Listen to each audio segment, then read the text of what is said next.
Ator do Joel no jogo, zona de quarentena de Pittsburgh, David já tendo feito isso outras vezes, várias cenas iguais ao jogo. Nesse vídeo vamos comentar 30 detalhes, easter eggs, curiosidades e muitas referências nesse 8º episódio de The Last of Us. Então vamos nessa! Fala que Ellie é a garotinha que quebrou a porra do seu dedo! Que quebrou a porra do seu dedo!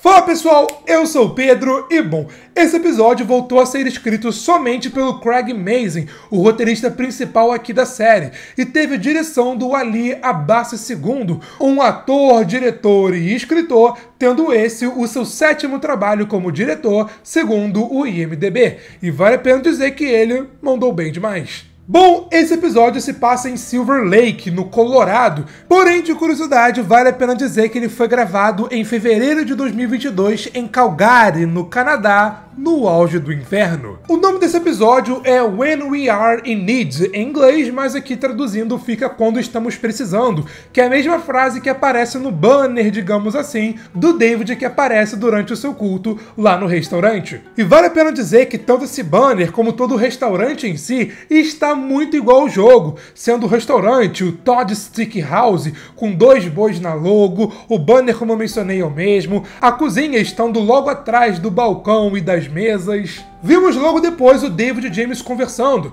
com o David querendo garantir se o James de fato ainda o apoia e se ainda está ao seu lado. O David aqui na série foi interpretado pelo ator Scott Shepherd, que tem mais de 30 créditos como ator no IMDb, como por exemplo Wormwood, True Detective, outra série excelente da HBO, principalmente a primeira temporada, El Camino, Bluff City Law. Enquanto o James é interpretado por nada mais, nada menos do que o Troy Baker, o mesmo ator que foi o Joel nos 2 jogos de The Last of Us, participando tanto da captura de movimentos quanto da dublagem do personagem. E aqui na série, o Joel querer ser cantor e tal, assim como no jogo, faz referência ao próprio Troy Baker, já que ele, além de ator, também é cantor. Troy, inclusive, é um dos apresentadores do podcast de The Last of Us, onde ele entrevista, meio que conversa com Craig Mazin e Neil Druckmann toda semana sobre o episódio em questão. E se por um acaso você sabe e consegue ouvir em inglês,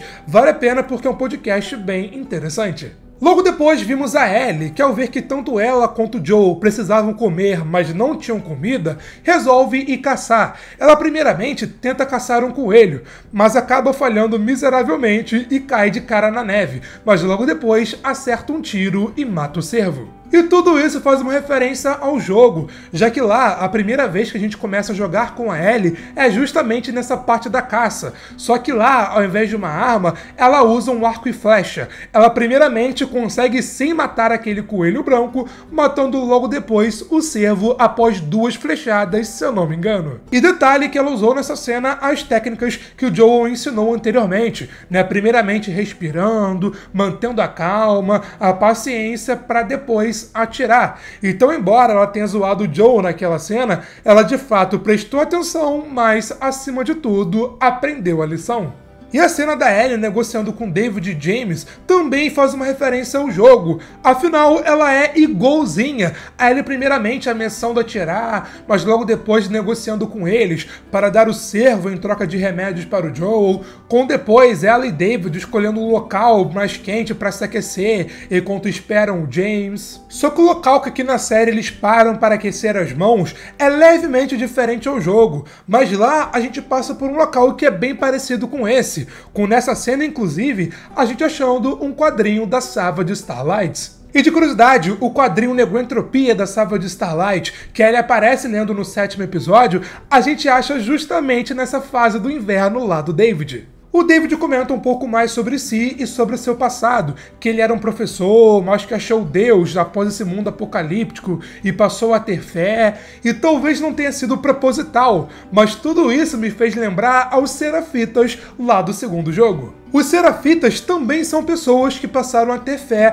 após todo o caos acontecer, acreditando na profecia e tudo mais. Tem até talvez uma referência a ela no começo do episódio, pode ser coisa da minha cabeça, mas eu achei uma coisa bem interessante para comentar aqui com vocês. E ele também comenta que era da zona de quarentena de Pittsburgh, fugindo de lá após uma briga da Fedra com os vagalumes. E isso sim faz uma referência direta ao jogo, porque lá a parte dos caçadores, que aqui na série foi no 4º e 5º episódio, se passa justamente na zona de quarentena de Pittsburgh, após justamente uma briga dos vagalumes com a Fedra, com os caçadores tomando conta de tudo. Eles mudaram porque Calgary, no Canadá, que é onde esses 2 episódios foram gravados, se parece muito mais com Kansas City, mas pelo menos a zona de quarentena de Pittsburgh foi citada aqui nesse episódio, detalhe bem legal. E outra coisa bem legal é o seu like, o seu joinha aqui nesse vídeo, se você está curtindo pegar esses detalhes, dá essa força, porque sim, você me ajuda demais. Esse vídeo deu um trabalhão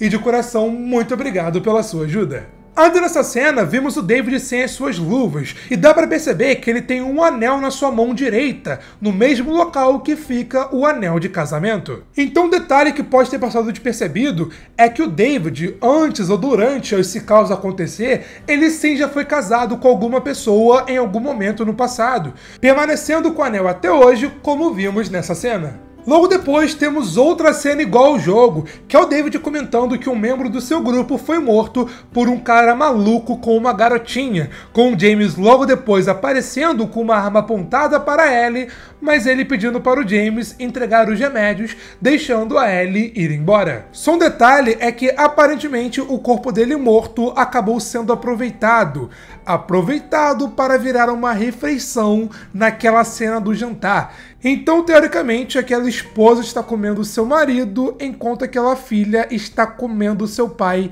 comendo literalmente, o que deixa tudo ainda mais tenso e nojento.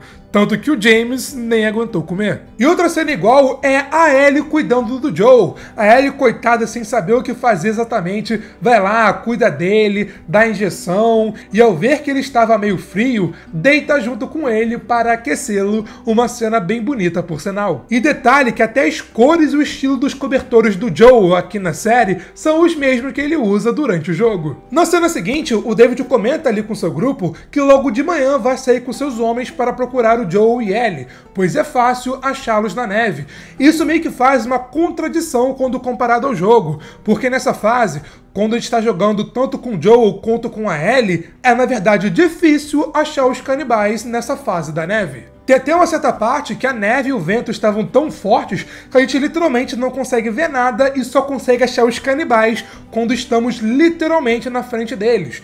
Mas de fato ele não está errado, porque um local cheio de neve, neve branca, qualquer coisa que não seja branca na cor da neve, de fato acaba se destacando. Ellie sai de manhã para ver se estava tudo seguro ali em volta para que ela possa continuar a sua jornada com Joe. E ela percebe que há pessoas ali perto por conta dos pássaros, que foram espantados na presença deles. Legal esse detalhe porque no 6º episódio, o Joe dá um tiro pro nada, digamos assim, para justamente ver se tinha alguém ou algum infectado. Mas de fato não tinha, e vimos apenas os pássaros voando. E ao vê-los, a Ellie percebe que tanto David quanto seu grupo estão atrás dela e do Joe. Com isso, ela tampa a porta da garagem para dificultar o acesso, fazendo também uma referência ao jogo, porque às vezes quando a gente está fugindo de alguém ou de algum infectado no jogo, a gente tampa justamente a entrada com alguma coisa parecida. E ele colocar uma estante de madeira bloqueando a porta pode ser uma referência ao começo do primeiro jogo, onde Joe e Tess colocaram uma parecida para bloquear a, digamos, passagem secreta. Além disso, vimos que a Ellie colocou a faca do Joe em cima do seu peito para que ele possa se proteger caso alguém apareça. E para quem não lembra, essa é a mesma faca que o Brian, um dos caçadores, deu para o Joe em troca de misericórdia lá no 4º episódio. Mas acabou não adiantando de nada. E de fato, ele guardou essa faca e tem usado bastante. Se defendeu aqui nessa cena, torturou os caras mais pra frente e no final vimos que ele limpou a faca, colocou no coldre e está carregando consigo. Para tentar tirar o foco do Joe, ele acaba fugindo dos caçadores, atraindo o barulho, porém o James acerta um tiro no cavalo, Ellie cai e é capturada. O mesmo também acontece no jogo, mas lá, até ela ser de fato capturada pelo David, ela acaba matando vários canibais, vários mesmo. Mas eu quero falar sobre o cavalinho coitado, né? Como a série está bem parecida, com coisas iguais ao jogo, então eu acredito que o nome do cavalo também seja o mesmo. Então podemos dizer que o nome daquele cavalo é Caos. E descansa em paz, Caos, você com certeza foi vingado. E fiquem tranquilos, o cavalo era falso. No Por Dentro desse episódio, vimos os bastidores dessa cena e felizmente o animal na vida real está bem e tudo aquilo era falso. Só um detalhe nessa cena é que o Joe do jogo atira na Ellie da série, com a Ellie da série mais pra frente matando o Joel do jogo. Isso sim é o multiverso da loucura. Um detalhe sutil nesse episódio é que os caçadores, canibais ou os dois já estavam pensando em substituir o David como líder ali daquele grupo, né? Vimos no começo do episódio o David querendo saber se o James ainda estava com ele, porque talvez tenha outras pessoas que já estavam começando uma oposição talvez. Mas aqui, se ele não tivesse aparecido dando um tiro pra cima, o James teria matado a Ellie, ou seja, passaria por cima de uma ordem do David. No jogo não vimos, acredito que não veremos aqui na série, o que de fato aconteceu com esse grupo após a morte do James e principalmente após a morte do David. Só espero que eles tenham parado de, comer pessoas. Bom, enquanto David leva a Ellie para sua prisão, vimos que um dos canibais achou a casa onde ela e o Joel estavam escondidos, com ele indo até lá para matar o Joel. Porém, ele aparece por trás e o mata,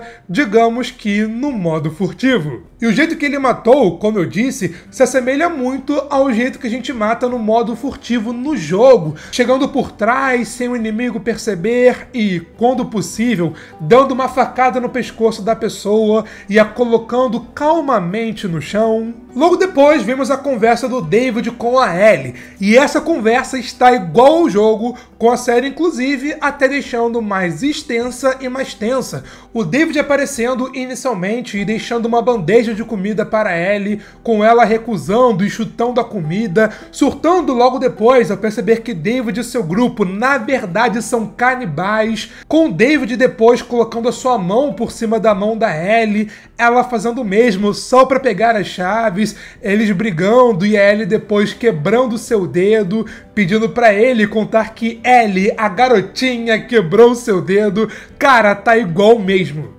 Detalhe que nessa cena, quando o David fala que o Cordyceps ama, faz uma referência ao segundo episódio, quando o infectado dá um beijo lá na Tess. O Neil Druckmann até comentou na época que essa foi uma maneira de mostrar que o fungo não é somente violento, e só é quando provocado, sendo esse um elemento novo aqui nessa história. Mas bom, vimos que tanto na série quanto no jogo, o David tinha um desejo até acima do normal na Ellie. Não um desejo de comida, não nesse primeiro momento. E um detalhe meio que implícito nessa cena é que o David tinha um desejo sexual na Ellie. Como eu disse, é um detalhe implícito, não fica explícito para todo mundo conseguir entender. Mas essa informação foi revelada pelo Nolan North, que dublou e fez a captura de movimentos do David no jogo. Ele disse que, devido à falta de mulheres no mundo, o David tinha um desejo de ter relações sexuais com a Ellie, mostrando um afeto com ela acima do normal, digamos assim, que é justamente nessa cena das mãos. No momento das mãos, o David de fato ainda tinha interesse na Ellie e tal, interesse acima do normal nela,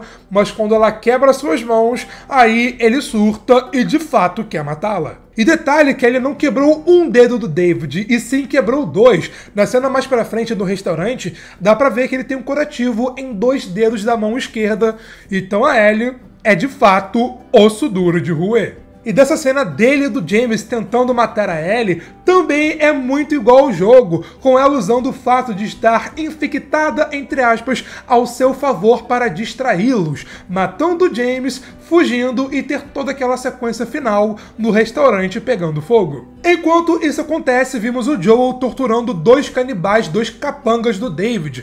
Uma cena bem brutal que mostra o quão o Joel está determinado de fazer de tudo para salvar a Ellie. E isso também faz uma referência ao jogo, onde o Joel também faz a mesma coisa, também matando o outro capanga no final, porque ele sabe que o anterior tinha dito a verdade. E detalhe que até o outro capanga está com o olho esquerdo machucado, também é igual ao jogo, a equipe tá de parabéns nesses detalhes. Ainda nessa cena, o Joe mata esse último caçador / canibal usando um cano. Um cano que é um objeto que a gente acha constantemente durante a nossa exploração ao longo do jogo, usando como se fosse uma arma. A gente, por exemplo, pode encontrar um cano, um taco de beisebol, um pedaço de madeira e, assim como no jogo, aqui na série, o Joe usou o cano para matar esse canibal. Logo depois, o Joe entra em um local. Aqui na série não vimos que local é esse ou qual o nome desse local, mas de curiosidade, o jogo nos revela. O nome dele é Corne, Carnes e Alimentos. E lá ele vê a mochila da Ellie, vê as suas coisas, com ele logo depois dando de cara com um cavalo Kalos e também dando de cara com 3 corpos humanos que provavelmente seriam usados como comida no futuro. E essa mesma cena também acontece no jogo, igualzinho mesmo, com o Joe logo depois saindo e vendo o restaurante pegar fogo,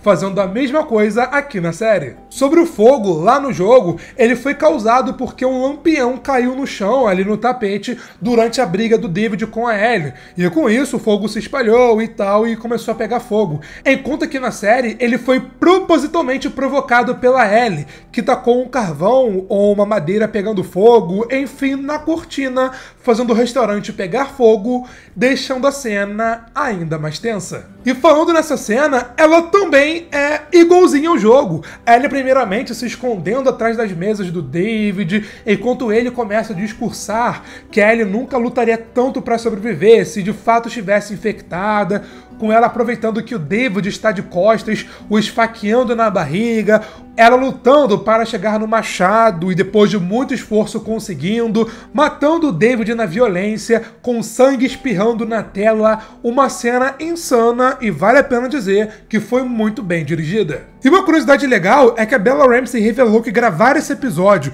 principalmente gravar essa cena do David, foi a parte que ela mais gostou enquanto gravava The Last of Us. E olha que ela mandou muito bem nessa cena, diria que foi aqui que ela garantiu a sua indicação ao Emmy. Mas eu quero chamar a atenção para outro detalhe nessa cena. Enquanto a Ellie luta para chegar no machado, o David comenta que essa é a parte que ele mais gosta, a parte que a vítima luta contra a própria vida, o que mostra o quão ele é um baita psicopata. E vimos naquela cena do Joe que há várias roupas de outras pessoas junto com as coisas da Ellie. Então ficou meio implícito que a Ellie não foi a primeira mulher, talvez nem a primeira adolescente, que o David fez o que tentou fazer aqui com a Ellie. Só que com ela, ele merecidamente se deu muito mal. E outra cena igual é o reencontro dos dois, que aqui na série acontece fora do restaurante, enquanto no jogo acontece dentro dela, né? Com o Joe chegando para ver a Ellie, ela achando que ele é mais um dos canibais, mas se acalmando e dando um abraço apertado no Joe, com os dois sendo abraçados, mas aqui na série eles até deixaram mais emocionante, eu diria. E detalhe que essa foi a primeira vez aqui na história que Joe e Ellie se abraçaram, com o Joe também pela primeira vez chamando a Ellie de minha garotinha, assim como em dublado chamou ela de meu amor. E nessa cena de reencontro dos dois, toca a música Unbound, uma música do jogo The Last of Us Parte 2, que foi composta pelo Gustavo Santaolalla. E antes que falem que eu falei o nome Gustavo Santaolalla errado, eu falei da mesma forma que a Salma Hayek falou durante o Oscar 2006, quando ele ganhou um Oscar. Então, se eu falei errado, Gustavo Santaolalla, ela também falou errado. Gustavo Santaolalla for Brokeback Mountain. Quando nos créditos, toca aparentemente, segundo o Shazam, toca a música Auto Bang Rain, do Charlie Tweets, eu acho que é assim que se fala. Eu não tenho 100% de certeza se foi de fato essa música, Auto Bang Rain, né? Como eu disse, eu descobri pelo Shazam. E se for, talvez é uma versão alternativa ou algo parecido. Mas se por um acaso você souber que música tocou exatamente nos créditos desse episódio, deixa aqui nos comentários. E aí, por algum acaso tem outro detalhe nesse episódio que eu acabei não comentando aqui nesse vídeo? Se sim, também deixa aqui nos comentários, porque assim você vai estar agregando aqui esse vídeo. Curtiu o vídeo? Deixa um like, um joinha, deu um trabalhão, e é sério mesmo, cara. Assim você me ajuda demais, e se você é novo, se inscreve aqui embaixo e ativa o sininho para mais vídeos sobre The Last of Us. Semana que vem tem o último episódio, e claro, vai ter final explicado aqui no Good Nerd, vai ter também vídeo de detalhes, e com com certeza você não pode perder. Mas foi isso e eu te vejo na próxima. Valeu, falou e fui! Tem que assobiar, né?